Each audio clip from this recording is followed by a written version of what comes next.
That's the first time I've ever been introduced as one of the U.S.'s best economists, so thank you very much. I really appreciate that. So when I look at the U.S. economy right now, I am feeling pretty optimistic about the way things are going.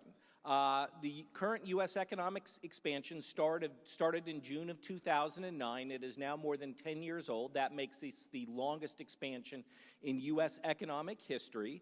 And recessions are generally caused by imbalances in the economy. So when we think about the Great Recession in 2007 through 2009, that was caused by problems in the housing market that spread to the financial system. The recession that we had in the early 2000s in the United States, that was caused by the bursting of the tech bubble and then exacerbated by the 9/11 attacks. The recession that we had in the early 1990s, that was caused by the savings and loan crisis, problems in commercial real estate markets. The double-dip recessions that we had in the early 1980s, those were caused by double-digit inflation, the Federal Reserve aggressively raising interest rates to double-digit levels. When I look at the U.S. economy right now, I don't see those domestic imbalances there that would cause the next recession.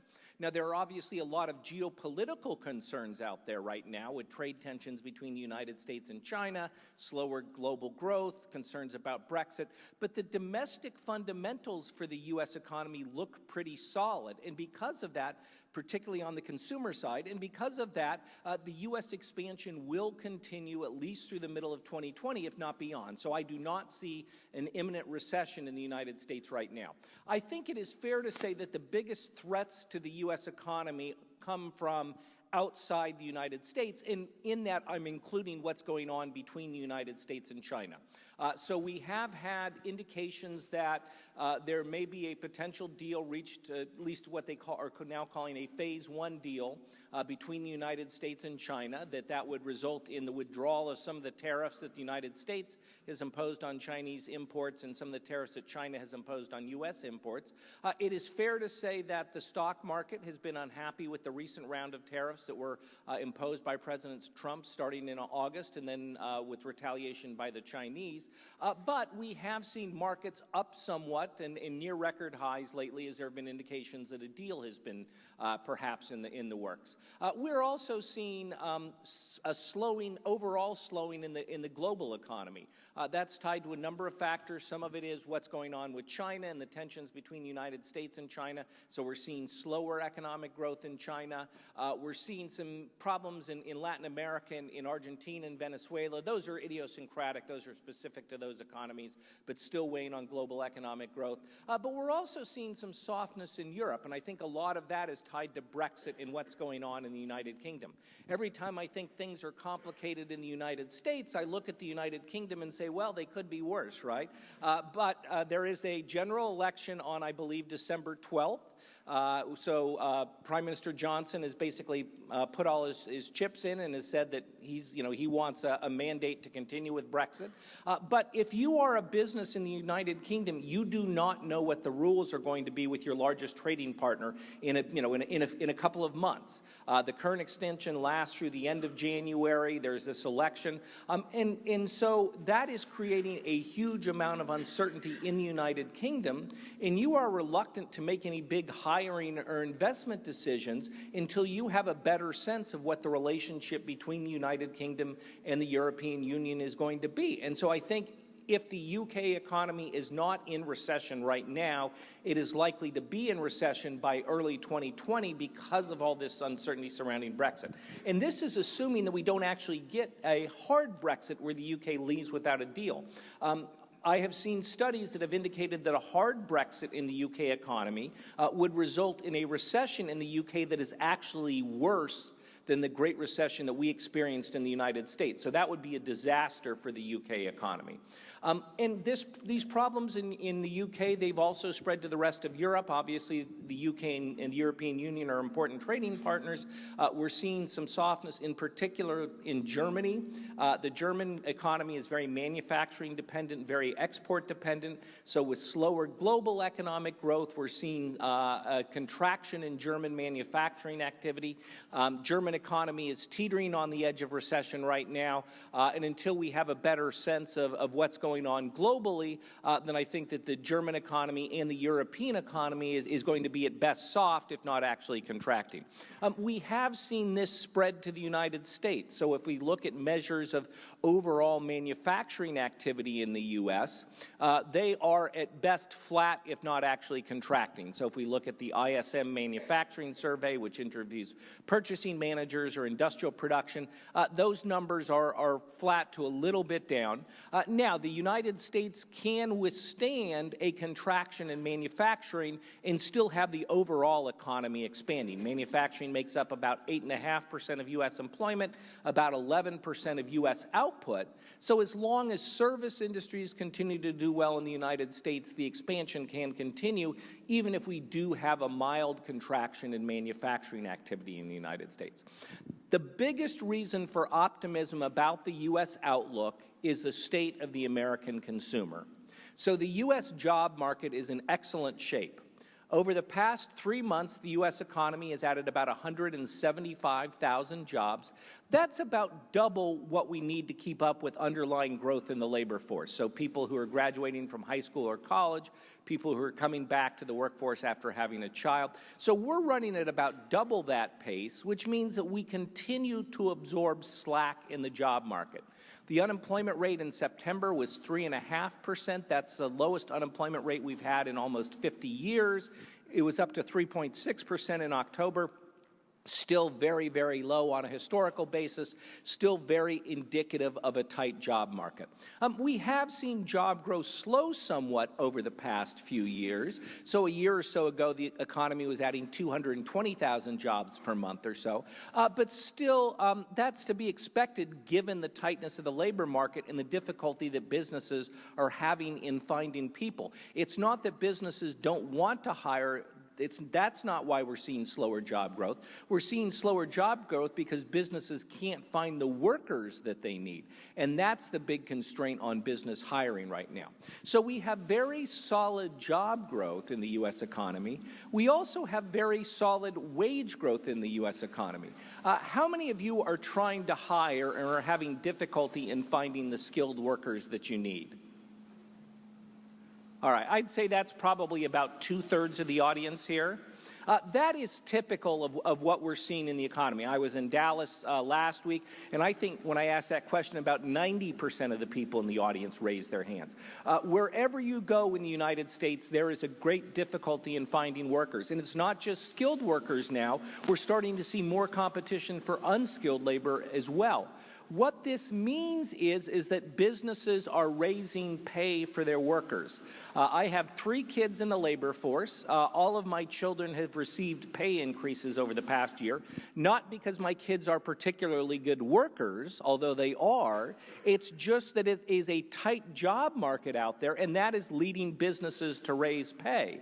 And so with the unemployment rate remaining below 4%, we've seen pay growth, depending on the measure that you use, of about 3% a year or so. Inflation is only running at about 1.5% a year. And so what that means is that wage growth is well outpacing inflation growth. And I would expect with the tight job market that we will continue to see stronger wage growth through the end of 2019 and through the first half of 2020 at least. And so not only do we have more workers earning paychecks, but each worker is also earning a bigger paycheck. And that means that we are seeing gains in incomes that translate into increases in consumer spending. So if we look at after-tax income growth, adjusted for inflation, that's running at about 3% a year or so. That is a good, solid number. And that means that consumers have the ability to increase their spending. And in fact, their incomes are going up a little bit faster than their spending. So not only consumers spending more, but they're also saving a bit more, which means they do have a cushion in case there is a bit slower economic growth ahead. So we have very solid job growth, wage growth, overall income growth. Consumer spending is about 70% of the U.S. economy. And because consumer spending is in such solid shape, that's why the economic expansion will continue, even if we do see some softness in other parts of the economy. Also, consumer debt burdens are very low. They've paid off a lot of their debt. Household wealth is up with rising house prices and rising stock prices. So conditions for consumers look fantastic. Now, I will say that on the business side of the equation, things look a little bit softer. And the big reason for that is all of the uncertainty out there that is being created by the trade war. Businesses don't have a sense of what their supply chains are going to look like. They don't know if they're going to be able to get the imports that they need. They don't know what tariffs they will be paying. And so all of this is creating uncertainty for U.S. businesses. And until we get the situation between the United States and China straightened out, I think that business uncertainty is going to remain a drag on business investment. And so we do expect that that will be it is a drag now. It will remain a drag probably for another year or so. I think that the Trump administration found that it had less leverage than China over it thought. If you look a decade and a half ago, about 11% of the Chinese economy, Chinese GDP, was made up of exports to the United States. That's now down to around 4%. So the U.S. is much less important now to China than it was 15 years ago. In addition, President Trump has to face the electorate in 2020. President Xi does not have to face the electorate ever. And so there's less incentive on that side. And there's also strong nationalist support in China for taking a hard line with the United States. So even if we do get this phase one deal, I think the remaining issues between the United States and China are likely to persist for a year or so. And so that uncertainty is going to remain a drag on the U.S. economy in the near term until those issues get settled, and that's going to take a substantial period of time. So business investment is likely to remain soft in the near term. We actually saw it decline in the second and third quarters. Another reason we're going to see solid but slower growth in the near term is that we're getting less stimulus from the federal government. So at the end of 2017, Congress passed the big corporate and personal income tax cut that boosted after-tax profitability for businesses and increased their spending on investment and increased their hiring. We also saw a small personal income tax cut for households. That effect is fading as well. And so while that was a big boost to growth in 2018 and somewhat of a boost to growth in 2019, the impact of that tax cut is basically going to be neutral for growth in 2020. It won't support economic growth, although it won't take away economic growth either. We are getting a bit more spending on the federal side. We saw the federal government increase what's called the discretionary spending caps. That's the money that Congress allocates every year for fiscal year 2018, fiscal year 2019 to fiscal year 2020, which lasts until the end of September next year. So we are starting to see the federal government purchase more goods and services, both on the defense side and on the non-defense side. So that is a positive for economic growth, but it's not going to be nearly the positive that we saw from the tax cut a couple of years ago. And so fiscal stimulus, while still a small positive for near-term growth, is not going to be the same positive that it was in 2018 and 2019. Let's talk a little bit about interest rates and what the Federal Reserve is doing. The Federal Reserve has a dual mandate. They are supposed to be looking at two things. The first is full employment. And the Fed would say the unemployment rate is 3.6%, basically the lowest we've had in 50 years. Wage growth is good. Households are getting ahead. Pretty much everybody who wants a job can find a job. So if we're not at full employment, we're very close to full employment. The second part of the Fed's dual mandate is low and stable prices, which they have defined as inflation of 2%. And in fact, throughout most of this expansion, we've seen inflation below 2%. And so given that, we saw the Federal Reserve Earlier this year, between July and then a couple of weeks ago, they cut what they call the Fed funds rate, their key short-term rate, 3 times by 25 basis points each time. So in the middle of 2019, that Fed funds rate was between 2.25% and 2.5%. It's now between 1.5% and 1.75%, because the Fed was concerned about downside risks to the outlook. So slower global growth, the trade tensions between the United States and China, the potential for a hard Brexit, all of those factors caused the Federal Reserve to cut interest rates in an effort to support economic growth and to perhaps spur a little bit stronger inflation. Now I think the Fed is going to sit back, see what the impact of those rate cuts is, so I would not expect to see any further interest rate cuts in the near term from the Federal Reserve. Still very, very low on a historical basis, and I would say that monetary policy right now, what the Fed is doing, is providing some modest stimulus to the United States economy. With the most recent Fed rate cuts, we have seen what we call the yield curve uninvert. So earlier this year, we saw short-term interest rates actually move above long-term interest rates. That's a very rare occurrence in the United States economy. And typically when that happens, we get a recession 6 months to 2 years after that. We saw short-term rates rise in 2017, 2018 because of Fed interest rate increases. Long-term rates fell earlier this year because of concerns about growth and inflation. And that inverted yield curve typically signals recession 6 months to 2 years out.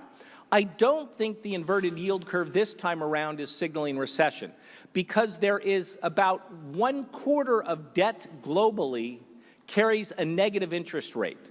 So if you loaned money to the German government for 10 years, at the end of that 10 years, you get back less money than you initially loaned them. Same thing in Japan.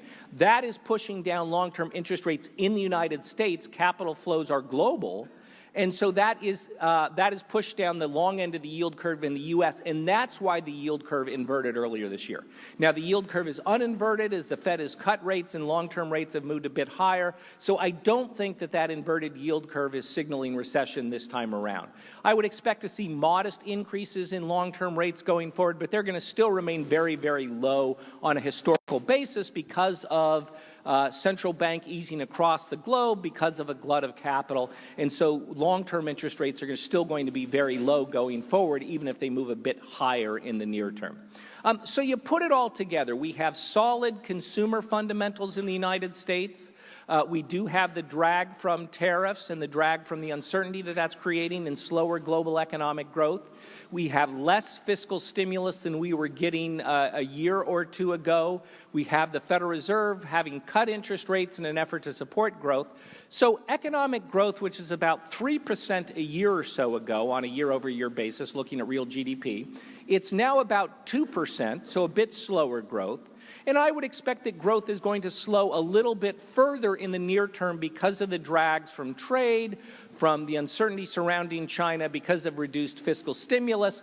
But with continued support from consumers and Federal Reserve interest rate cuts, we will avoid a recession.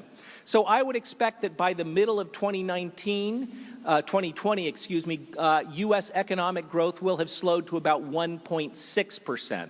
So still an okay expansion, but a bit slower than what we've seen over the past couple of years. The unemployment rate, which was 3.6% in October, probably up to around 3.7% at the end of this year, about 4% at the end of 2020, still very low on a historical basis. And in fact, that would give employers a little bit more flexibility in the labor market, and that actually might be good news for the longevity of the U.S. expansion. Risks are weighted to the downside. We could get an intensification in the trade war between the United States and China. We could see a hard Brexit in the United Kingdom. We could see a more significant slowing in global economic growth. But there's some upside risks as well to the outlook, perhaps a bit stronger labor force growth than we're expecting as higher wages bring more people into the job market. But generally, the risks, I think, are weighted to the downside. So no U.S. recession in the near term, a bit slower economic growth, but still continued expansion, at least through the first half of 2020 on the strength of consumer spending. Thank you very much for your time, and I think we have time for a few questions. I'd be happy to take a few questions if people have them. Thank you.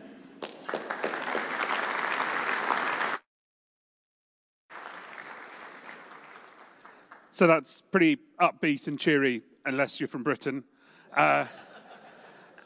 And I had to come here to avoid Brexit, so thanks, Gus. We've got a question.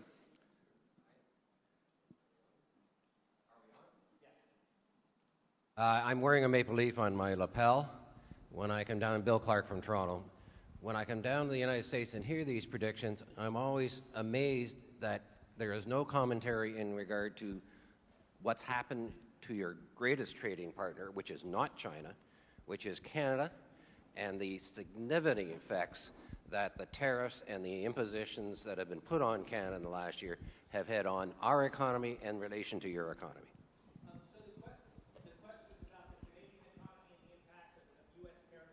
This working? There we go. The question was about the Canadian economy and the impact of U.S. tariffs on the Canadian economy. I mean, obviously that is a concern, and as you mentioned, that Canada is the United States' most important trading partner.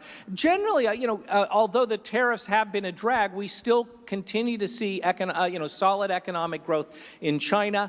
In Canada, excuse me. And I think, again, I think a lot of it is tied to both U.S. consumer spending, but domestic consumer spending in Canada. The labor market there continues to improve. We continue to see a decline in the unemployment rate. So I would expect the Canadian economic expansion will continue, although I do expect that because the risks to the Canadian economy have intensified along with those to the United States economy, that we do expect to see further monetary easing by the Bank of Canada in the near term. They tend to follow what the United States Federal Reserve is doing. And so that also might result in a little bit of a weakening of the Canadian dollar against the U.S. dollar in the near term, which would support Canada's export competitiveness vis-a-vis the U.S. economy. I don't think you mentioned that there was a risk to the downside related to Donald Trump's impeachment. And also I'm wondering if you would comment on the impact of climate change for near, medium, or long-term growth. Okay, so two questions. The first was the impact of the potential impeachment of President Trump. I think that is a near-term downside risk. If you look at stock market measures, we've seen higher volatility over the past few months in stock markets. Stocks are moving up and down more. I think some of that is tied to the tariffs. I think some of it is tied to impeachment concerns. That being said, I think the economic fundamentals are still pretty good. And although that may cause consumers to be a little more cautious, as I mentioned, the consumer fundamentals still are solid. And I think that that's more important than anything to do with impeachment. So I would not expect, it may be a temporary drag in the near term, but I don't think it's going to cause any fundamental problems for the U.S. economy. And I would not expect, for example, impeachment to push the U.S. economy into recession. And then the second part was on climate change.